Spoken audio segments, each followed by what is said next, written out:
이 시간 다 함께 자리에서 일어나셔서 오늘 우리에게 주시는 하나님의 말씀을 함께 보겠습니다. 요한계시록 7장 9절에서 17절까지의 말씀입니다. 요한계시록 7장 9절에서 17절까지의 말씀을 저와 한 절씩 교독해서 읽도록 하겠습니다. 2일 후에 내가 보니 각 나라와 족속과 백성과 방언에서 아무도 능히 셀 수 없는 큰 무리가 나와 흰 옷을 입고 손에 종려가지를 들고 보좌 앞과 어린 양 앞에 서서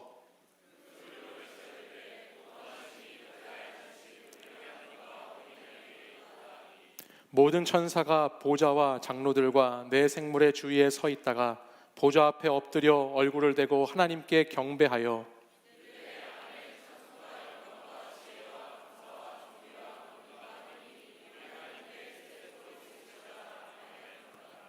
장로 중 하나가 응답하여 나에게 이르되 이 흰옷 입은 자들이 누구며 또 어디서 왔느냐?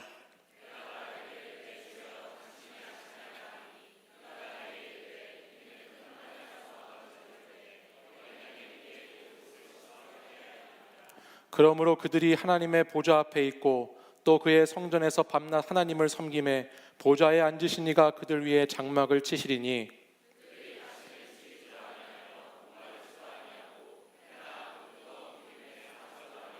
함께 읽습니다.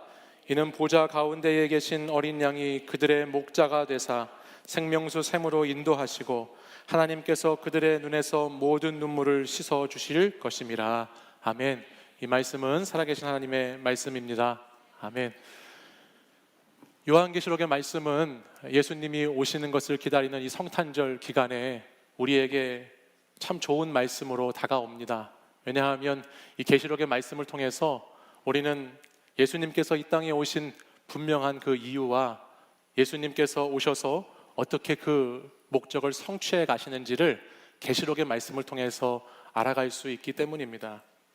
환난과 고난이 많은 이 세상을 살면서도 그리스도인들이 절대 절망하지 않고 그리스도인들이 절대 포기하지 않고 소망을 붙잡고 살아갈 수 있는 이유는 우리의 영광과 권능과 존귀를 받으시기에 합당하신 주님이 우리를 끝까지 지키시는 주님이시고 우리를 끝까지 보호하시는 주님이심을 믿기 때문이지요.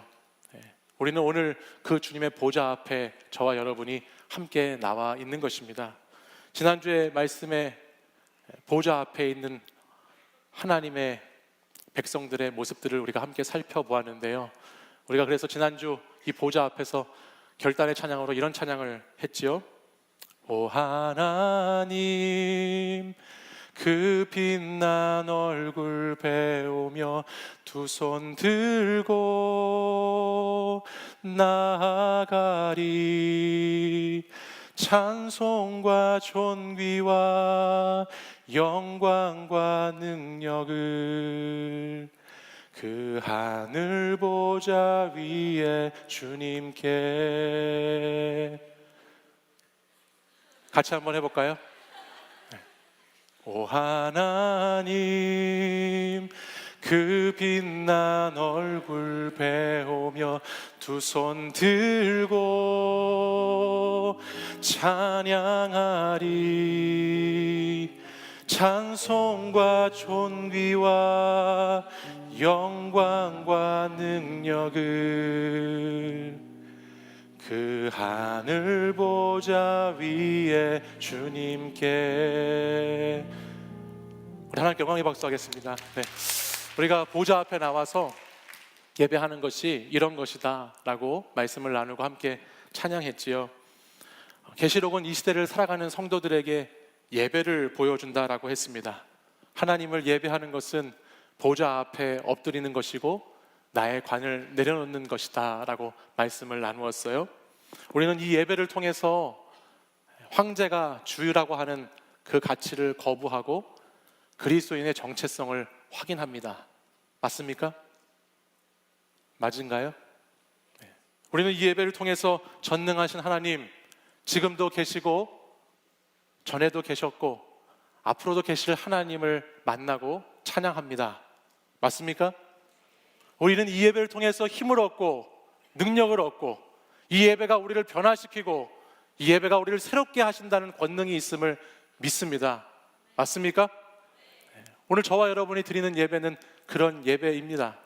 그리고 요한계시록의 말씀은 계속해서 하늘의 예배, 이 예배의 모든 백성들, 하나님의 사람들을 초청하고 참여하라는 요구이고, 이 예배는 영원까지 함께 할 것이라고 하는 약속의 말씀입니다. 이 예배에 대해서 요한계시록 4장은 아주 자세하게 설명해 줍니다.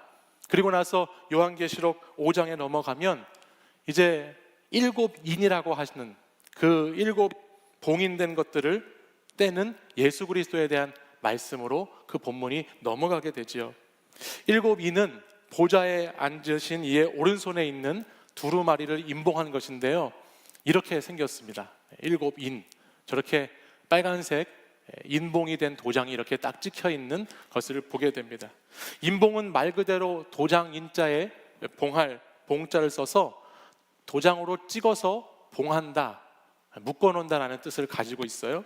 지금도 여러분들 가운데에는 인감도장이라고 하는 것을 사용하는 분들이 계실 텐데, 마찬가지로 과거에도 중요한 법적인 문서나 서류들, 특별히 두루마리로 된 것들, 그런 것들을 저런 식으로 인봉해 놓아서 사용했었다고 합니다. 계시록 5장 말씀에 보면 하나님께서 이 가지고 계신 이 두루마리가 얼마나 중요한 것이었는지 그 두루마리도 인봉을 해 놓았는데, 우리가 방금 사진에서 본 것처럼 그냥 하나의 인봉만 찍어 놓은 것이 아니고 그 두루마리를 실로 묶고 그것을 밀봉해서 7번이나 인봉해 놓은 것을 보게 됩니다. 성경의 7은 완전한 수를 뜻하는데요, 그러니까 완전히 밀봉된 상태에 있는 두루마리를 하늘 보좌에 앉으신 분이 가지고 계셨다라는 말씀을 보게 되죠. 그리고 나서 그 말씀은 5장 7절에, 계시록 5장 7절 말씀에 가보면 어린 양이 나와서 보좌에 앉으신 분에게서 이 두루마리를 받는 장면으로 이어집니다. 어린 양이라고 소개된 분이 보좌에 앉으신 이에게 두루마리를 받는 거예요. 요한이 쓴 또 다른 성경 말씀인 요한복음 1장 29절에 보면 이 어린 양이 누구인지를 이렇게 설명하고 있습니다. 보라, 세상 죄를 지고 가는 하나님의 어린 양이로다 기록하고 있어요. 또 이후에 나오는 36절 말씀을 보면 예수께서 건이심을 보고 말하되 보라, 하나님의 어린 양이로다 라고 말씀합니다. 바로 이 어린 양이 예수 그리스도라고 하는 말씀이지요. 그러니까 이 요한계시록 4장과 5장에서 본문은 하늘 보좌에 계신 하나님과 그와 함께 계신 어린 양의 예수님의 모습을 보여주면서 계시록 전체에 있는 말씀을 통해서 이 어린 양을 통해서 이루실 심판과 구원의 메시지를 도입해가는 말씀입니다. 그리고 이 계시록의 마지막 부분에 가면 이 심판과 구원의 말씀이 어린 양을 통해서 어떻게 승리로 이어지게 되는가, 그것으로 마무리되는 말씀이 계시록 6장부터 끝에까지에 있는 말씀이에요.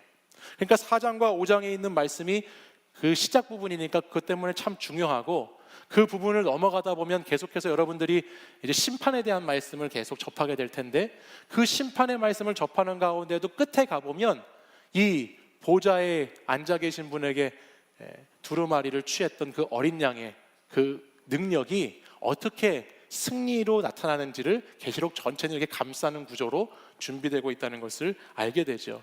그래서 계시록 6장 말씀부터 보면 그 아까 찍혀있던 7인 찍혀 있었잖아요. 그 7인에 찍혀있던 그 인이 하나씩 풀리는 심판의 말씀이 나옵니다. 첫 번째 인이 풀리고 두 번째 인이 풀리고 하나씩 풀려가면서 하나님이 그 심판을 어떻게 행하시는가를 성경 말씀을 통해서 들려주지요. 그러다가 오늘 본문인 이 7장을 넘어간 후에 8장 1절에 이르려면 마지막 7번째 인을 예수님께서, 어린 양께서 떼시는 장면으로 이 심판의 메시지가 이렇게 구성되어 있어요. 이것이 비단 6, 7, 8장에 대한 내용뿐만이 아니고 그 후에 이어지는 16장까지의 말씀을 보면 그 안에서 이 7가지 인이었던 이 심판이 7가지 나팔에 대한 심판으로, 또 7가지 대접에 대한 심판으로 계속해서 확장되고 심화되면서 이 심판이 있다는 것을 계속 말씀하시는 내용을 계시록을 통해서 보게 됩니다. 그 가운데 저는 오늘 여러분과 이 본문 7장을 통해서 인심판에 대한 부분을 나눠보려고 하는 거예요. 특별히 인심판이 6장까지 6번째 심판이 진행되고 마지막 7째 심판을 앞에 두고서 오늘 이 본문 7장이 기록되고 있는데 마지막 심판 앞에 있는 이 7장이 주는 우리에게 말씀하시는 메시지가 무엇인가라고 하는 것을 함께 나누려고 합니다. 특별히 이 부분, 오늘 저와 여러분이 읽은 이 7장의 말씀이 중요한 이유는요, 이 계시록 전체 가운데에서도 이 7장 본문에서 상징하고 있는 이미지가 하나 있는데 그것이 너무너무 중요하기 때문이에요. 우리 먼저 본문 7장 9절의 말씀을 같이 한번 읽어볼까요? 함께 읽어보겠습니다. 시작.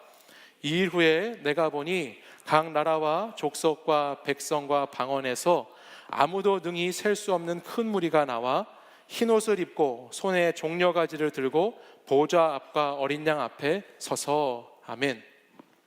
이 말씀을 가만히 그림을 그려보시고 상상을 해보시면 이런 장면이지요. 지금 흰 옷을 입은 수많은 사람들이 손에 종려나무 가지를 들고 어린 양 앞에 나와서 서 있는 장면입니다. 우리는 사복음서의 복음서의 말씀을 통해서 예수님께서 십자가를 지시기 위해서 예루살렘에 들어가실 때에 그 예루살렘에 입성하시는 그 장면에 수많은 무리들이 예수님이 들어오시는 것을 환영하면서 종려나무 가지를 들고 흔들었다는 말씀을 잘 알고 있습니다. 특별히 요한복음 12장 13절 말씀에 보면 그 큰 무리가 예수님이 오시는 곳에 나가서 호산나 찬송하리로다, 주의 이름으로 오시는 이 곧 이스라엘의 왕이시여 라고 소리치면서 외쳤다는 말씀이 기록된 것을 볼 수 있어요. 바로 이때 그들이 손에 들고 있었던 나무가 종려나무예요. 이 종려나무는 의로움과 승리와 영광을 상징하는 나무인데 오늘 본문에도 똑같이 이 나무를 지금 들고 큰 무리가 어린 양 앞에 서 있다라는 말씀을 계시록 7장에서 볼 수 있지요. 근데 이들이 그 어린 양 앞에 서서 무엇을 하고 있느냐? 7장 9절에 넘어가서 10절 말씀에 보면 그들이 무엇을 하고 있는가 이렇게 기록되어 있습니다. 우리 같이 한번 읽어볼까요? 시작. 큰 소리로 외쳐 이르되 구원하심이 보좌에 앉으신 우리 하나님과 어린 양에게 있도다 하니. 지금 예수님의 십자가를 지시려고 예루살렘에 들어오셨을 때 수많은 무리가 종려나무 가지를 흔들면서 호산나 호산나를 외쳤던 장면처럼 지금 계시록 7장에 있는 말씀도 보면 이들이 종려나무 가지를 들고 무엇인가 큰 소리로 외치고 있다는 것을 우리에게 보여주죠. 근데 복음서에 나오는 이 백성들은요, 그 예수님이 예루살렘에 들어오시는 부분, 그 장면을 마주할 때 예수님에 대한 이런 환상이 있었습니다. 예수님이 이제 이 예루살렘 성 안으로 들어오시면 이 땅을 예수님의 힘으로 정복하고 통치하고 다스리시면서 아까 요한복음 12장 13절의 말씀에 나왔던 것처럼 이스라엘의 왕으로 이제 이분이 오셔서 우리는 그 왕의 보호를 받게 되고 왕과 함께 이 땅의 좋은 것들을 누릴 것에 대한 기대를 가지고 있던 백성들이었어요. 근데 우리가 아는 것처럼 예수님은 예루살렘에 들어가셔서 어떻게 되시지요? 십자가에 달려 돌아가시지요. 그렇기 때문에 그것을 기대했던 이스라엘의 많은 백성들은 실망에 빠지고 절망에 빠지게 됩니다. 그들은 예수 그리스도가 왜 이 땅에 오셔야만 했는지, 왜 오셔서 죽으셔야만 했는지 그 이유를 알지 못했어요. 또 예수님께서 그 죽음을 통해서 우리에게 무엇을 주시고자 하는지를 몰랐기 때문에 그들은 잠시 예수님을 따르는 것 같았지만 곧 예수님을 떠나버리고 말지요. 근데 오늘 그것이 계시록에 와서 계시록 7장에 비슷한 장면의 말씀을 보여주고 있는데 여기에 나오는 백성들, 흰 옷을 입고 종려나무 가지를 들고 어린 양 앞에 서 있는 백성들은 복음서에 나오는 백성들과 좀 다릅니다. 이들은 우리가 읽은 말씀처럼 구원하심이 보좌에 앉으신 우리 하나님과 어린 양에게 있도다라고 찬송하면서 하나님께서 주신 그 구원의 은혜와 구원의 감격, 이 어린 양으로 오신 예수님께 그 놀라운 구원의 힘이 있다는 것을 고백합니다. 이들은 예수 그리스도가 약함 가운데에서도 어떻게 신실한 증인이 되셨는지를 믿음으로 보고 있는 것이고, 하나님의 어린 양이 비록 죄와 죽음에 지는 것 같았지만 결국에는 이 어린 양이 승리하시고 자기 백성들을 끝까지 지키고 보호하실 분이라는 것을 믿었다라고 하는 것을 우리가 오늘 본문을 통해서 알게 되는 것이에요. 본문 7장 13절 말씀에 가보면 이것에 대해서 더 자세히 기록하고 있는 말씀이 있습니다. 13절 말씀을 보면 장로 중에 하나가 흰 옷을 입은 어린 양 앞에 서 있는 자들이 누구냐고 어디에서 왔냐고 묻습니다. 그러자 그 장로들이 14절 말씀과 같이 이렇게 대답합니다. 같이 14절 말씀을 같이 한번 읽어볼까요? 시작. 내가 말하기를 내 주여 당신이 아시나이다 하니 그가 나에게 이르되 이는 큰 환난에서 나오는 자들인데 어린 양의 피에 그 옷을 씻어 희게 하였느니라. 아멘. 이 부분을 자세히 보면 지금 이 흰 옷을 입고 종려나무 가지를 들고 어린 양 앞에 서 있는 백성이 어떤 백성들인가 자세히 말씀해 줍니다. 가장 먼저는 이들이 어떤 사람들이냐면 큰 환난에서 나온 사람들이다라고 소개하지요. 그리고 이어지는 말씀을 보면 이들이 어린 양의 피에 그 옷을 씻어서 희게 되었다, 희게 된 사람들이다 라고 말씀합니다. 특별히 14절 말씀 뒷부분에 가서 보시면 옷을 씻어서 희게 하였다라는 말씀이 기록되어 있어요. 이것은 우리에게 무엇을 알려줍니까? 이들이 원래 입고 있었던 옷이 어땠다는 것을 알려주지요. 옷이 더러웠다는 것을 알려주지요. 옷이 더러워졌다는 전제가 있기 때문에 그 옷을 씻어서 희게 되었다라고 말씀하는 거 아니겠어요? 여러분, 옷은 신분을 나타내는 증표입니다. 옷을 무슨 옷을 입고 있느냐에 따라서 그 사람의 신분을 드러내주지요. 군인은 뭐를 입을까요? 군복을 입죠. 경찰관은 무엇을 입을까요? 경찰복을 입지요. 소방관은 무엇을 입을까요? 소방복을 입습니다. 옷은 그 사람이 어떤 것인지를 드러내주는 거예요. 그래서 그 사람의 옷을 보면 그 옷을 입은 사람 그 모습에 걸맞게 말도 하고 행동도 하게 되고 무슨 옷을 입었는지에 따라서 해야 할 역할과 의무도 달라지는 것을 보게 되죠. 저는 무슨 옷을 입고 있죠? 목회자 옷을 입고 있습니다. 목회자 셔츠를 입고 이렇게 단에 서 있는데요. 예전에 한 번은 이런 경험이 있었어요. 이 목회자 셔츠를 입고 우리는 지금 강서 지역인데 저 강동 쪽에 가면은 상일동이라는 동네가 있습니다. 그래서 상일동에 다녀오는 일이 있었어요. 갈 때는 지인의 차를 타고 갔다가 올 때는 5호선 지하철을 타고 돌아오는 그런 시간을 가졌는데 그 상일동역에서 이 까치산역까지 오는 길이 얼마나 험난했는지 모릅니다. 이 셔츠를 입고 지하철을 타고 바깥에 돌아다닌다는 것이 굉장히 쉽지 않았어요. 사람들이 이 옷을 입은 저를 보면서 저 사람 혹시 신부 아닌가 이렇게 쳐다보는 사람도 있고 또 어떤 사람은 괜히 지하철에 저는 가만히 멀쩡하게 있는데 저를 계속 얼굴을 보고 옷을 보고 위아래로 훑어보면서 뭔가 이렇게 저한테 뭔가 요구하는 것처럼 저에게 그렇게 쳐다보는 사람도 있고 그랬습니다. 근데 가장 힘들었던 것은 뭐냐면 분명히 지하철 안에 타시보신 분들 다 알겠지만 분명히 제 앞에 자리가 났어요. 자리가 나가지고 이제 그 자리에 앉아야 되는데 저도 모르게 왠지 이 옷을 입고 있으니까 그리스도의 사랑으로 그 자리를 내어줘야 한다는 그런 부담감, 그런 압박감 때문에 앉을 수가 없더라는 거예요. 여러분, 보통 내 앞에 앉으셨던 분이 이렇게 내릴 때가 되어서 나가면 우리가 보통 사람들은 이렇게 옆에 있는 분하고 한번 이렇게 눈치를 보게 되잖아요. 여러분들 그런 경험 아마 있으실 거예요. 자리가 딱 비게 되면 옆에 눈치를 봅니다. 물론 뭐 엄청나게 빠른 속도로 와이파이가 있으셔서 미친 듯이 오셔서 앉으시는 아주머니들도 계시지만 그렇지 않으면 보통 자리가 비면 옆에 있는 분하고 눈치를 보면서 앉을까 말까를 합니다. 근데 그날도 그랬어요. 그날도 상일동에서 까치산역까지 오는데 앞에 자리가 났습니다.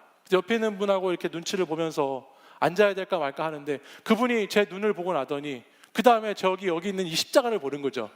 여기 눈을 보고 십자가를 보고 눈을 보고 십자가를 보니까 제가 그 모습을 보면서 저는 원래 그러려고 했다는 것처럼 예수님의 미소를 지으면서 자리에 앉으시라고 그래서 그분을 앉혔어요. 그래가지고 그 자리에 앉혀서 이제 그분이 쭉 오는데 여러분 상일동역에서부터 까치산역까지 정거장이 무려 35개 정거장이에요. 그 긴 시간을 오는데 너무너무 힘이 든 거예요. 처음 내가 왜 이 옷을 입고 와가지고 이 옷만 아니었으면은 나도 편하게 자리에 앉아가지고 갈 수 있었을 텐데 이 옷 때문에 이 옷에 있는 이 십자가 때문에 내가 이렇게 십자가를 져야 되나? 저는 그렇게 부족한 사람입니다, 여러분. 그런 마음을 가지고 지하철을 타고 왔던 적이 있어요. 옷은 무언의 메시지가 있어요. 그 사람의 옷을 보면 말하지 않아도 그 옷이 주는 무언의 메시지가 그 옷에 담겨 있습니다. 옷은 어떤 사람을 더 순종적이게 만들기도 하고 더 권위적으로 만들기도 하지요. 또 무슨 옷을 입고 있느냐에 따라서 그 사람의 말도 태도도 반응도 달라질 수 있는 거예요. 그래서 우리가 잘 알고 있는 누가복음 15장 말씀에 가서 보면요, 돌아온 둘째 아들에 대한 성경의 말씀이 있거든요. 탕자에 대한 비유의 말씀이 있는데, 그 돌아온 아들에게 아버지가 가장 먼저 아들이 돌아오자마자 하는 것이 무엇이었냐면 종을 시켜서 그 아들의 옷을 갈아입히는 것이었습니다. 이방 땅에서 살다가 죄를 짓고 남루한 옷을 입고 돌아온 그 아들, 그 더러워진 옷을 입고 온 아들이 아버지의 집으로 돌아왔을 때 가장 먼저 아버지가 한 것은 그 아들의 옷을 갈아입혀 주는 것이었어요. 왜냐하면 옷은 신분을 나타내고 옷은 그 존재를 나타내는 것이기 때문에 내 아들이라는 존재, 내 아들이라는 신분을 회복시켜 주려고 아버지께서 옷을 바꿔주셨다는 거예요.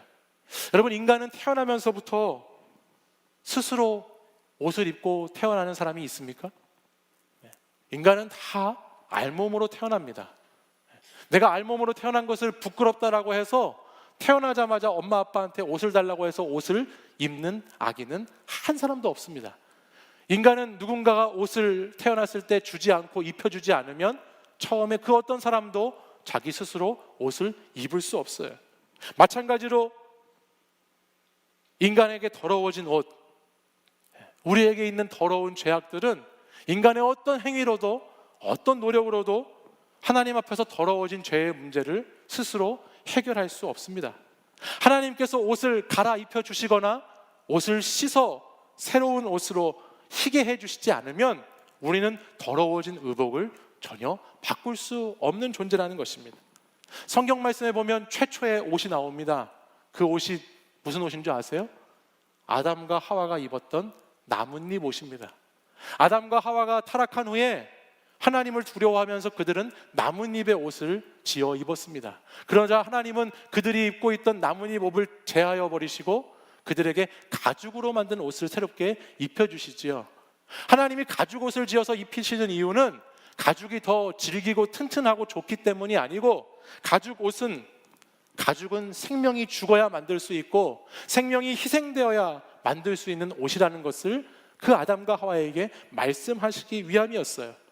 부정한 인간이 하나님 앞에 서기 위해서는 반드시 대가를 치르는 생명의 대속이 있어야 한다는 말씀을 하시고 싶으셔서 하나님은 아담과 하와의 옷을 나뭇잎 옷에서 가죽 옷으로 바꿔주셨지요. 이것을 마틴 루터라고 하는 유명한 목사님은 The Great Exchange라고 했어요. 위대한 교환이라고 표현했습니다. 피를 생명으로 바꾸는 교환이었죠. 죽어 마땅한 사람을 피를 통해서 가죽 옷을 지어 입힘으로 생명의 모습으로 바꿔주는 교환, 아들을 죄인과 바꾸는 그 교환, 생명을 죽음과 바꾸는 그 교환, 그것이 하나님이 우리에게 보여주신 사랑의 모습이지요. 그 교환의 정점에 무엇이 있느냐? 바로 오늘 우리에게 오신 예수 그리스도가 계시고 우리의 생명의 이야기가 그 안에 놓여 있다는 것입니다. 오늘 계시록 본문의 말씀을 보면요, 이 더러워진 옷을 누가 희게 깨끗하게 씻어 만들어 주십니까? 환난 가운데 더러워진 의복을 어떻게 깨끗하게 할 수 있었나요? 바로 어린 양의 죽음이었죠. 어린 양의 피로, 우리를 위해 죽으신 어린 양의 보혈로 말미암아 그 옷이 깨끗게 희게 되어졌다는 것입니다. 어린 양의 피로 그 옷을 씻어냈다라고 성경이 기록합니다. 그 어린 양의 보혈의 피가 흘러서 그 보혈의 피로 말미암아 우리의 더러움을 씻어내 주셨다라고 성경은 말씀하고 있어요. 그렇게 씻김받은 존재인 우리가 어떻게 되는지 그 결과가 15절 말씀에 드러납니다. 우리 15절 말씀을 한번 가서 보실까요? 15절 함께 상반절 말씀을 읽어보겠습니다. 시작. 그러므로 그들이 하나님의 보좌 앞에 있고 또 그의 성전에서 밤낮 하나님을 섬기매. 아멘. 여기에 그러므로라고 하는 단어는 디아투토라는 단어를 쓰는데, 이것은 무엇 때문에 무엇을 통하여라고 하는 단어입니다. 이 앞에 있는 14절 말씀에 나오는 어린 양의 피로 옷을 희게 씻어냈기 때문에, 어린 양의 그 보혈로 우리가 씻김 받았기 때문에, 그 다음에 어떤 얘기예요? 그 어린 양의 희생 때문에 우리가 보좌 앞에 있을 수 있다는 말씀이고, 그 어린 양의 씻김이 있었기 때문에 우리가 오늘도 성전에서 하나님을 섬기고 예배하고 교제하고 청년의 때를 살아갈 수 있게 되었다라는 말씀이죠. 심판의 말씀 가운데에서 제가 앞에 이 계시록 6장부터 심판의 말씀이 시작되고 8장에 가서야 마지막 인심판이 나온다고 그랬잖아요. 그러니까 이 심판의 말씀 한 가운데에서도 계시록 7장에 있는 이 본문을 통해서 하나님이 우리에게 무엇을 말씀해 주시기 원하시냐면 어린 양의 피로 옷을 씻게 된 자들, 어린 양의 보혈로 죄 사함을 받은 자들, 그 보혈로 말미암아 구원을 얻고 보좌 앞에 서고 성전에서 섬길 수 있게 있는 자들에게 어떤 은혜가 주어지는가라는 것을 하나님은 우리에게 선포하고 계시다라는 것이죠. 그래서 계시록의 말씀은 우리에게 두려움을 주는 말씀이 아니고, 내가 더러운 옷을 입고 있었던 사람인데 그 예수 그리스도로 말미암아 내 옷이 희게 되었다는 감격과 감사함 속에서 이 본문의 말씀을 읽어가야 하는 것이에요. 15절 말씀을 다시 자세히 보면요, 이 하나님의 보좌 앞에서 성전에서 섬기는 자들에게 어떤 은혜와 위로가 있는지 보십시오. 보좌에 앉으신 이가 그들 위에 장막을 치시는 은혜가 그들에게 있다라고 말씀합니다. 환난을 견뎌내고 고생 가운데에도 잘 견디며 인내하며 지켜 살아온 자들에게, 하나님을 섬기고 교회를 섬기는 자들에게 주시는 은혜가 있는데, 어떤 은혜가 있느냐? 그들 위에 하나님께서 장막을 치시는 은혜가 있다라고 말씀해요. 이 장막이라고 하는 것은 성경에서요, 예전부터 애굽에서 출애굽한 다음부터 하나님께서 자신의 백성들을 돌보시고 보호하시고 임재하시는 장소와 도구로 쓰였습니다. 하나님이 내 백성, 너는 내 백성이다라고 하시는 말씀을 들려주시면서 끝까지 지킬 것이라고, 보호할 것이라고 하시면서 함께 하신다는 징표가 바로 이 장막이었어요. 그래서 하나님과의 어떠한 막힘도 없고, 이 장막에 있는 사람들은 하나님과의 그 깊은 관계 속에서 치유와 회복과 능력을 맛보며 살아가는 곳이 장막입니다. 하나님을 예배하고 하나님을 위해서 살아가고자 하는 사람들에게는 하나님께서 오늘 이 말씀처럼 장막을 이렇게 치시겠다라고 말씀하는 거예요.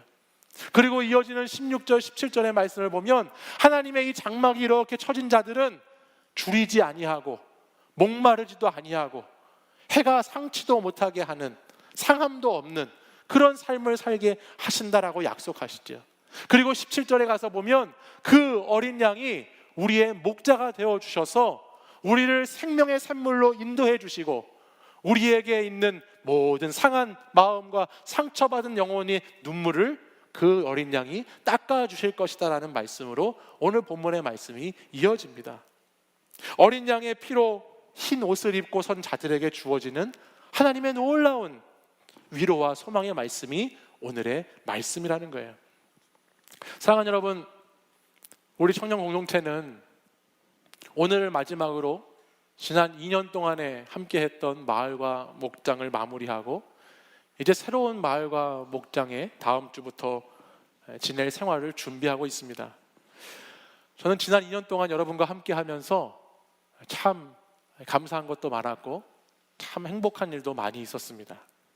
그리고 내년 한 해도 더 풍성한 하나님의 은혜를 갈망하고 또 소망하는 가운데 이 시간을 보내고 있습니다. 근데 한 가지, 우리 공동체가 더 건강하고 더 튼튼한 그리스도의 몸을 이루기 위해서는 우리가 함께하는 이 마을과 목장이 한 마음과 한 뜻으로 연합하고 더욱 주의 일에 힘쓰는 공동체가 되어야 한다는 마음이 제 안에 있습니다. 많은 사람들이 청년의 때에 바쁜 것 때문에, 또 관계의 두려움 때문에, 또 인간적인 여러 가지 결핍들 때문에 공동체를 이루지 못하는 모습을 보게 됩니다. 상처를 받았던 사람들은 사람과의 만남을 거리끼게 되고, 상처받지 않으려고 아예 관계를 맺지 않으려고 하고요, 또 사람들을 만나지 못하는 아쉬움이 있지만 내가 더 아프니까 그냥 이렇게 예배만 드리고 지내야지 하는 사람들도 주변에서 많이 볼 수 있습니다. 그러나 오늘 이 계시록 말씀을 통해서 우리에게 하나님이 주시는 말씀은 어린 양의 피로 그 옷을 씻어서 희어지게 된 사람들은 예수님이 그렇게 하셨듯이 예수 그리스도를 목자로 삼아서 우리도 그 목자 되신 예수님이 하신 것처럼 어려운 지체를 돌보고 섬기고 사랑을 나누는 삶을 살아가야 한다라고 우리에게 말씀하고 도전합니다. 예수님을 의지해서, 주님을 의지해서 성령의 장막이 우리를 이렇게 덮으시면 우리가 서로에 대한 결핍으로 상처를 주는 공동체가 되는 것이 아니라 우리가 서로 만날 때마다 시원케 하는 모습으로 우리가 서로를 감싸주고 사랑하는 공동체로 나아갈 수 있다라고 성경은 말씀하고 있습니다. 저는 여러분들이 2019년을 마무리하고 20년을 준비하면서 여러분의 공동체, 마을과 목장을 위해서 이런 위로와 이런 도전을 경험하는 여러분들이 되시면 좋겠습니다. 우리 오늘 예배가 시작되기 전에 우리 이주영 형제가 기도할 때 이런 기도를 하더라고요. 어떤 마을, 어떤 목장에 가더라도 누가 목자라고요? 여호와가 나의 목자라고 기도하더라고요. 제가 참 많은 은혜를 받았어요. 여러분들이 어떤 마을에 가고 어떤 목장에 가더라도 여호와가 나의 목자이시다. 여호와의 피로, 예수 그리스도의 그 보혈의 피로, 그 은혜로 내가 희게 되었던 그 은혜의 감격이 있고 내게 주신 그 하나님의 사랑을 누리는 자들로 어떤 곳에 가도 나의 목자 되시는 그 예수님을 따라서 나도 그렇게 살아가겠다 결단하는 여러분들이 되셨으면 좋겠습니다. 다른 형제 자매들을 보실 때 여러분 더러운 옷을 입고 있다고 판단하고 뭐라고 말하지 마십시오. 나도 더러운 옷을 입고 있었던 사람이었는데 주님께서 나를 만나주셨기 때문에 예수 그리스도의 피로 씻음받아서 오늘 흰 옷을 입게 된 사람들임을 기억하시기 바랍니다. 어떠한 사람들을 만나고 어떠한 사람들과 모임을 하더라도 우리의 약함, 우리의 죄악도, 우리의 모든 관계도 우리가 어린 양 되신 주님을 의지할 때 그곳에서 승리하게 하실 것이라는 것을 여러분들 기억하셨으면 좋겠습니다. 보좌 가운데에 계신 어린 양, 보좌 가운데에 계신 그 어린 양은 우리를 중보하시는 어린 양이십니다. 오늘 마지막 본문 17절 말씀을 한번 보실까요? 우리 17절 말씀을 보시면 같이 한번 읽어보겠습니다. 시작. 이는 보좌 가운데에 계신 어린 양이 그들의 목자가 되사 생명수 샘으로 인도하시고 하나님께서 그들의 눈에서 모든 눈물을 씻어주실 것입니다. 아멘. 어린 양이 어디에 계시다 그러죠? 보좌 가운데에 계시다 그러죠. 어린 양이 하나님과 우리 사이, 그 보좌의 사이에서 중보자가 되어주시는 어린 양이 계시다 말씀합니다. 그리고 그 어린 양은 그냥 그 보좌 사이에만 계실 뿐만이 아니고 우리가 줄였을 때에, 우리가 목마를 때에, 우리가 열받을 때에 그 상함도 다 깨끗이 씻어주실, 우리의 모든 아픔의 눈물들도 다 씻어주실 그 어린 양 예수 그리스도가 우리와 함께 계시다라고 성경은 말씀하고 있습니다. 사랑하는 여러분, 저는 오늘 여러분이 새롭게 한 해를 마무리하고 또 한 해를 기다리는 이 시간에 이 어린 양의 보좌 앞에 서 있는 감격을 다시 누릴 수 있기를 바라고, 이 어린 양의 보좌 앞에 있는 자들이 어떻게 어린 양의 모습처럼, 예수 그리스도의 모습처럼 우리 공동체를 섬기고 우리 공동체를 위해서 헌신해 나가야 하는지를 다시 한번 고민하고 도전하는 시간이 되기를 간절히 소망합니다. 주님께서 우리 가운데 오셔서 우리를 희게 해주셨듯이 저는 이 교회 안에 함께 모인 저와 여러분이, 또 여러분들 서로가 서로를 씻어주고 서로를 희게 만들어주는 그런 공동체를 이루었으면 좋겠습니다.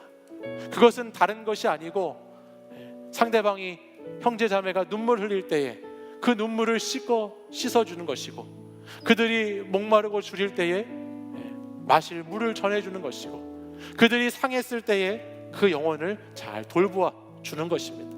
오늘 어린 양의 보좌 앞에 나와 그 은혜를 받은 저와 여러분이 이 마을과 이 목장의 모임을 통해서 그런 공동체를 이루어 갈 수 있으면 좋겠습니다.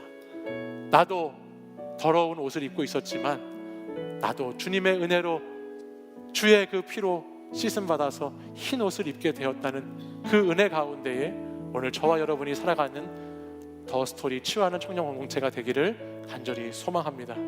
이제 우리 같이 함께 찬양하고 기도할 텐데 우리 하나님 어린 양, 우리 독생자 예수, 날 위해 죽으신 주님, 우리 주님을 생각하면서 우리 함께 찬양으로 고백하고 또 우리 결단하며 기도하겠습니다.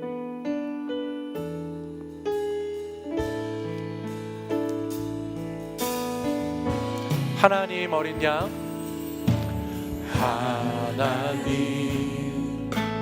어린 양, 독생자 예수, 날 위해 죽으신 주님,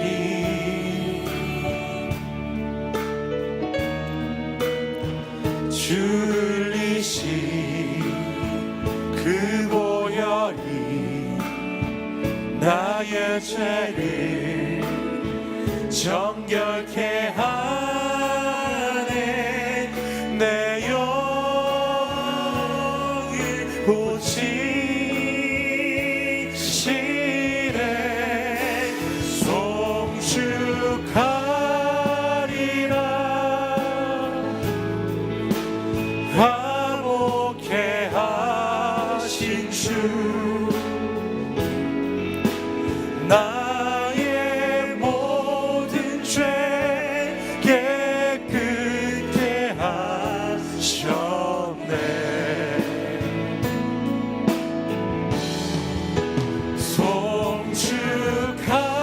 송축하리라. 귀하신 어린 양, 모두 전하고 모두 외치리라. 다시 1절부터 찬양 고백하겠습니다. 하나님 어린 양, 하나님 어린 양, 독생자 예수, 날 위해 죽으신 주님,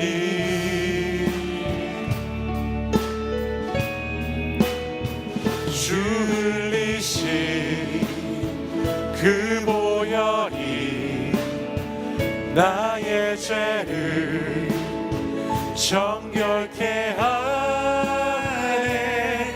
내 영을 고치시네. 송축하리라. 화목케 하신 주, 나의 모든 죄 깨끗게 하셨네.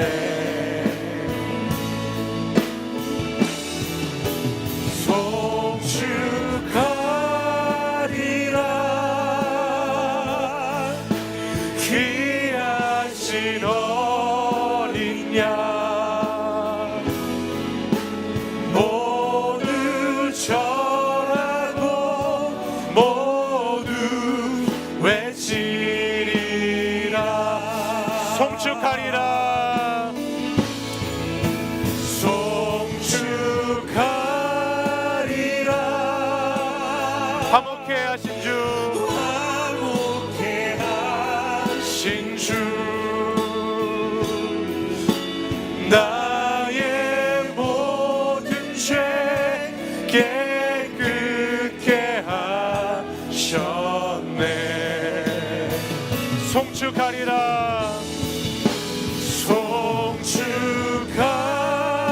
송축하리라. 귀하신 어린 양, 귀하신 어린 양,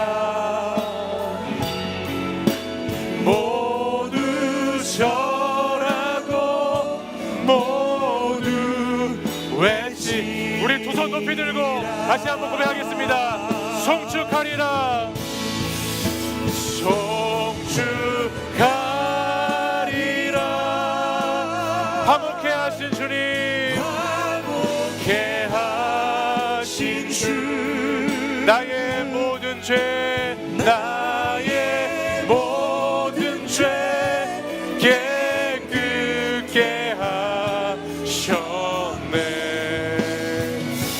송축하리라 송축하리라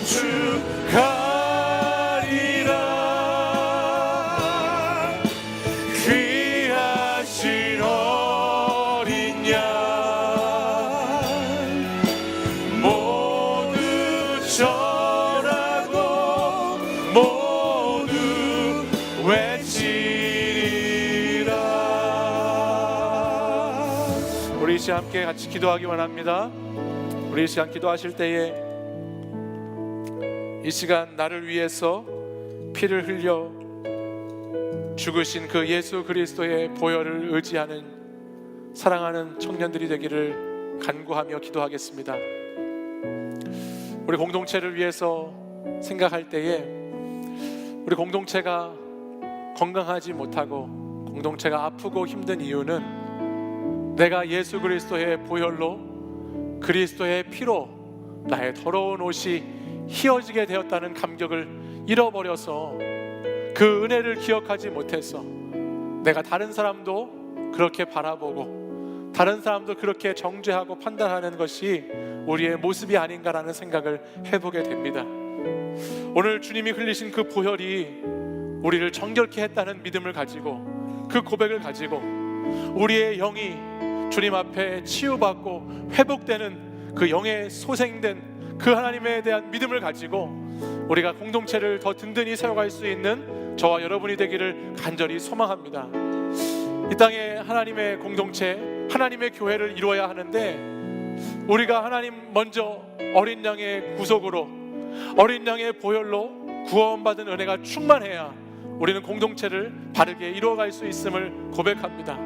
그리고 내가 더러운 자였지만 내가 그리스도를 통하여서 희어지게 되었고 그 은혜로 내가 살았듯이 내 옆에 있는 지체들도 지금은 부족하고 연약하지만 주님의 보혈로 말미암아 그들의 옷들도 예수의 피로 씻음받아서 깨끗해지고 희어지고 거룩해지게 될 것을 기대하고 기도하는 공동체가 되어야 할 줄 믿습니다.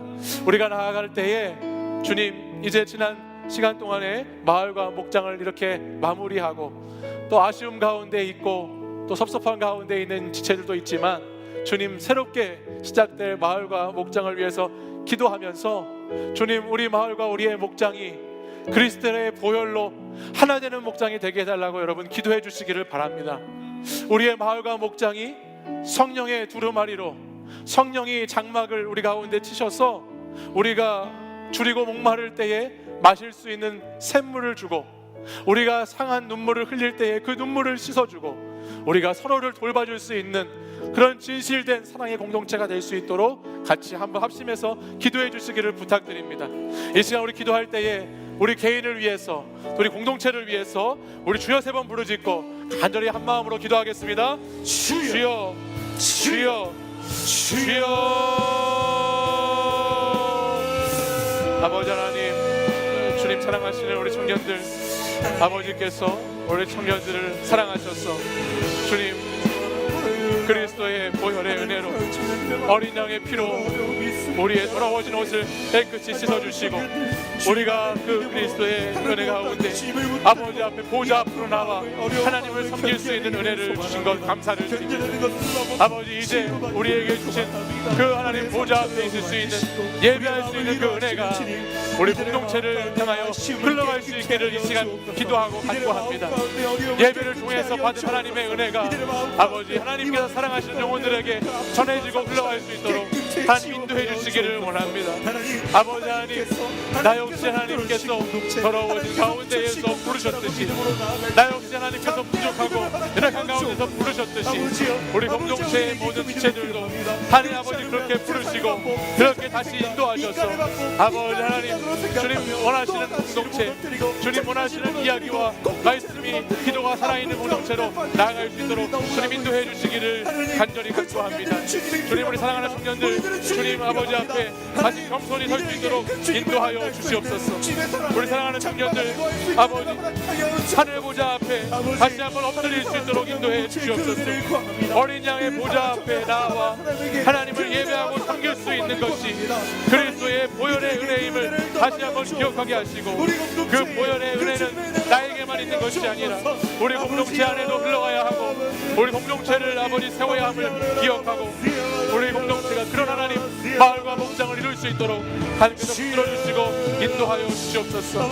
아버지께서 우리 사랑하는 청년들을 하나님 이곳에 보내셨사오니 아버지 하나님 주 안에서 하나님 의지하며 주님 다들이 되기를 원합니다. 주님만 바라보기를 원합니다. 거룩한 옷을 입기를 원합니다. 그리스도의 보혈로 흰 옷을 입고 아버지 하나님 서로를 돌보고 섬길 수 있는 아버지 제들이 되기를 간절히 소망합니다. 보좌 가운데 계신 어린 양께 아버지 나아가기를 원합니다. 우리를 아버지 하나 되게 하시고 우리의 눈물을 씻어주신 하나님께 나아가 아버지 하나님 서로를 위해 기도하며 서로를 위해 위로하는 공동체가 되기를 원합니다. 아버지 하나님 우리를 인도해 주시옵소서. 이런 역사해 주시옵소서.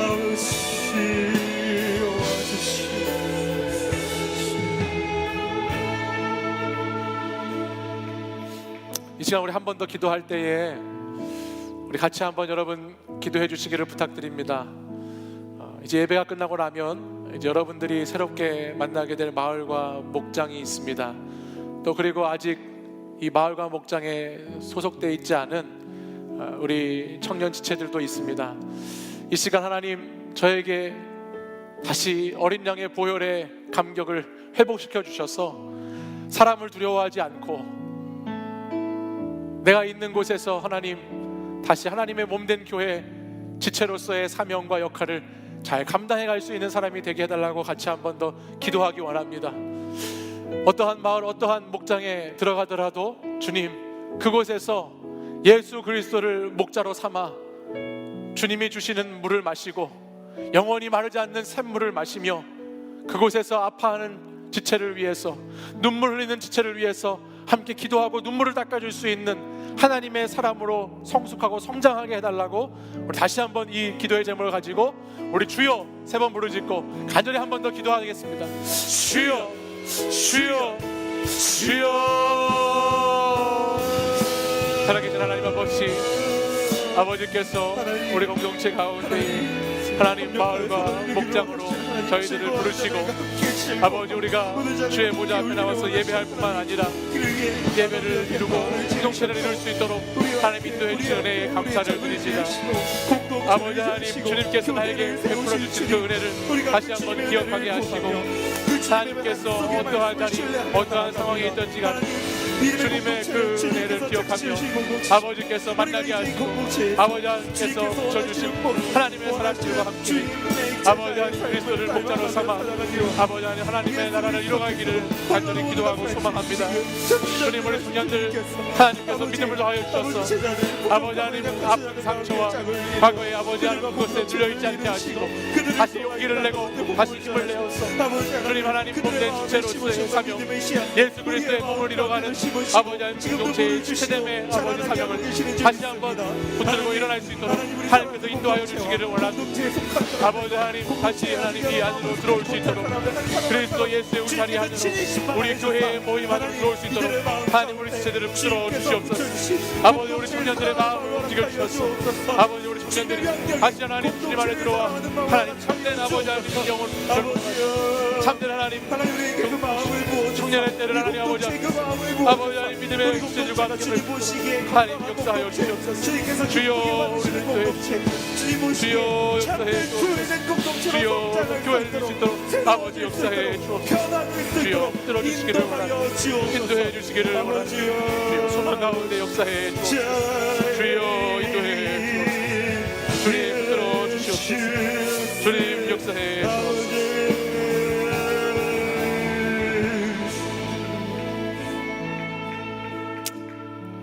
사랑과 은혜가 풍성하신 하나님 감사합니다. 오늘도 하나님께서 우리를 환난이 많은 세상 가운데에서 불러주시고 어린 양의 피에 그 옷을 씻어주셔서 오늘도 주님의 보좌 앞에 나와 하나님께 예배하며 하나님을 섬기는 자리에 있게 하여 주시니 감사를 드립니다. 어린 양의 보혈의 은혜가 우리를 이 보좌 앞으로 인도했듯이 이제 그 보혈의 은혜가 우리 공동체 가운데 흘러갈 수 있기를 간절히 기도합니다. 하나님, 예수 그리스도 그 어린 양을 목자로 삼아 하나님의 몸된 교회를 이뤄갈 수 있는 지체가 될 수 있도록 우리 사랑하는 청년들을 다시 부르시고, 우리 사랑하는 청년들의 그 아픈 마음을 다시 만져주시고 위로해 주시고 싸매어 주셔서 하나님 나라와 뜻을 이뤄가는 하나님의 청년 공동체를 이룰 수 있도록 주님 용기를 더하여 주시옵소서. 그동안의 마음이 움직여지지 않아서, 그동안의 용기가 없고 두려워서 우리 공동체 안에 들어오지 못한 지체가 있다면 이 시간 보좌 앞으로 우리를 인도하신 그 어린 양의 능력을 힘입어서 다시 우리 공동체 안에 들어올 수 있는 믿음과 용기를 더하여 주시고, 또 하나님 다음 주부터 새롭게 시작될 마을과 목장을 놓고 불안한 마음, 두려운 마음 가운데 있는 지체가 있다면 주님이 목자가 되어 주시고 주님이 그 안에서 하나님 성령의 장막을 쳐주셔서 우리가 하나님 줄이고 목마를 때에 샘물을 우리에게 허락하여 주시고, 우리가 눈물을 흘릴 때에 눈물을 닦아주시는 참된 목장의 참된 마을의 경험을 할 수 있는 지체들이 될 수 있도록 인도하여 주시옵소서. 주님, 사랑하는 청년들이 점점 더 개인주의되고 점점 더 이기적인 이 세상 가운데에서 하나님의 몸된 지체를 이루는 공동체로 성숙해 가기를 간절히 기도합니다. 우리 청년들이 한 마음과 한 뜻으로 모이기에 힘쓰는 청년들이 되게 하여 주시기를 원합니다. 하나님, 모이기를 패하는 거룩하지 못한 사람들의 옛 모습과 옛 습관을 쫓아가지 않게 하시고, 주님, 우리의 속사람을 강건케 하셔서 하나님 모일 때마다 함께 말씀을 읽고 말씀을 나누고, 모일 때마다 함께 기도해주고 함께 위로해주고 격려해주고, 모일 때마다 하나님이 하시는 선교적인 일을 어떻게 감당할지를 고민하고 나누고 기도해가는 우리 사랑하는 청년들이 될 수 있도록 인도하여 주시옵소서. 그리하여 말씀과 기도로 선교적인 사명을 감당해가는 우리 리더들이 많이 일어나게 하시고, 이 무너져가는 시대 가운데 하나님 이 시대를 살리고 이 민족을 살리고 열방 가운데 주의 일들을 감당할 청년들이 우리 공동체 가운데서 일어날 수 있도록 주님 함께하여 주시옵소서. 주님 예배의 보좌를 허락하신 주님께 능력이 있는 줄 믿습니다. 예배를 통해서 은혜를 주시는 주님께서 우리의 공동체까지 그 은혜가 흘러가게 하시고, 우리 공동체 안에 참된 예배자로 우리의 삶의 자리까지 예배하는 사람들로 설 수 있는 그런 믿음의 사람들이 될 수 있도록 우리 청년들을 인도하여 주시옵소서. 이제는 우리 주 예수 그리스도의 은혜와 하나님의 사랑과 성령의 교통하심이 오늘도 어린 양의 보좌 앞에 나아가는, 또 하나님을 섬기는 그 감격을 다시 한번 기억하면서 그 보좌로부터 흘러오는 놀라운 은혜가 우리 사랑하는 청년들이 모이는 마을과 목장마다 가득하기를 다시 한번 간구하고, 사람과 교회에 상처받은 내 영혼이 거기에 머무르지 않고 다시 하나님의 몸된 교회를 이루어가는 지체된 사명자로 나아가기를 결단하며 나아가는 사랑하는 우리 청년들과 이 시간 함께 예배드린 모든 성도들 위해 이제부터 영원까지 항상 함께 하시기를 간절히 축원하오나이다. 아멘.